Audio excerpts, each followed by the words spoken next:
আপনারা সবাই? আশা করছি যে যেখানে আছেন ভালো আছেন, সুস্থ আছেন।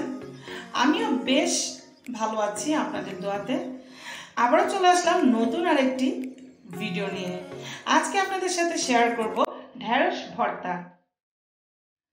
অসাধারণ স্বাদে ঢেঁড়স ভর্তা। তো এখনো যারা আমার চ্যানেলটিকে সাবস্ক্রাইব করেন অবশ্যই সাবস্ক্রাইব করবেন।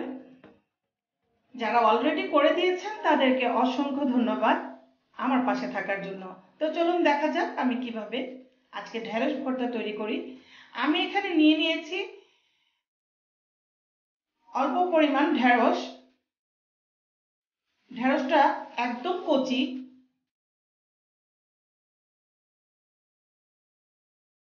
এখন আমি ভালো করে ধুয়ে ছোট ছোট টুকরো করে নিব। একটা ঢেঁড়স 3 টুকরো করে নিয়েছি। ঢেঁড়সগুলো বেশ বড় ছিল তাই 3 টুকরো করে নিয়েছি। এখানে নিয়ে নিয়েছি আমি 3টা কাঁচামরিচ, 3টা শুকনো মরিচ আর দেশি রসুন 5 কোয়া। আপনারা চাইলে ঝালটা আপনাদের ইচ্ছে মতো দিয়ে নিতে পারেন। এখানে নিয়ে নিয়েছি আমি একটা দেশি পেঁয়াজ। পেঁয়াজটা মিডিয়াম সাইজ।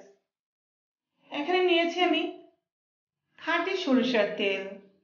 এখন আমি ঢেঁড়সগুলো পর্যাপ্ত পানি দিয়ে সেদ্ধ দিয়ে দিব। সাথে দিয়ে দিব রসুনের কোয়া। আমি পানিটা একদম পারফেক্ট ভাবে দিয়েছি যাতে এটা ভালোভাবে সেদ্ধ হয়ে যায় আর পানিটাও একদম শুকিয়ে যায়। এই তো আমার পানিটা একদম শুকিয়ে যাচ্ছে। আমি একদম পোড়া পোড়া করে আমি চুলা থেকে নামিয়ে নেব।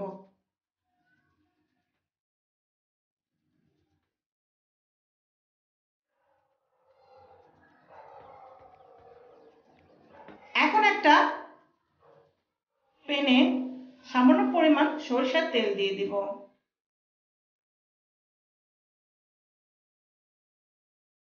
এতে দিয়ে দিব 5 কোয়া রসুন, যেগুলো আমি আগে থাকতে সেদ্ধ করে রেখেছিলাম। এগুলো একটু ঝলসিয়ে নেব ফ্লেভারটা ভালো আসার জন্য।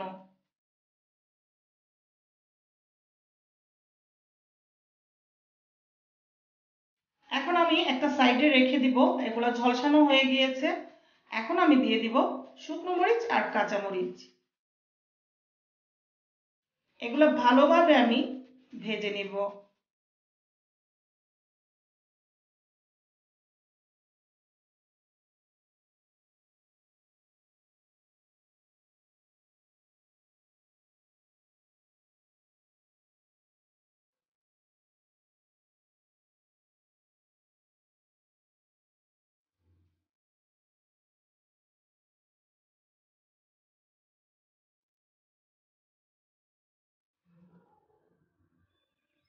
এই তো আমার ভাজা হয়ে গিয়েছে, এখন তুলে নিব। এখন একটা প্লেটে নিয়ে নিব আমি শুকনো মরিচ, কাঁচা মরিচ আর 5 টুকরো রসুন।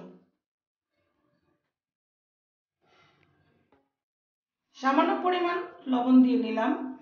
এখন আমি হাত দিয়ে ভালো করে ডলে নিব।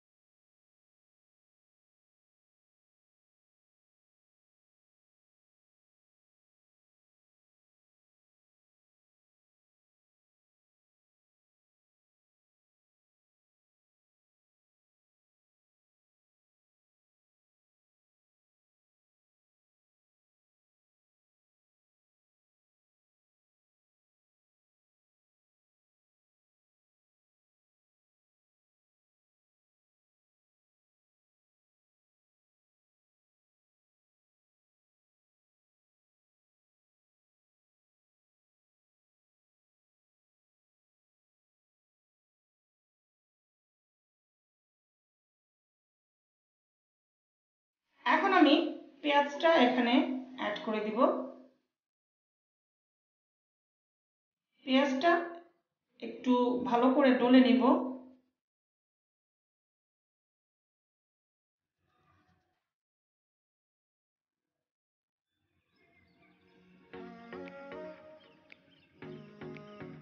এখন আমি দিয়ে দিব সরিষার তেল পরিমাণ মতো।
আজকের মতো এখানেই বিদায়।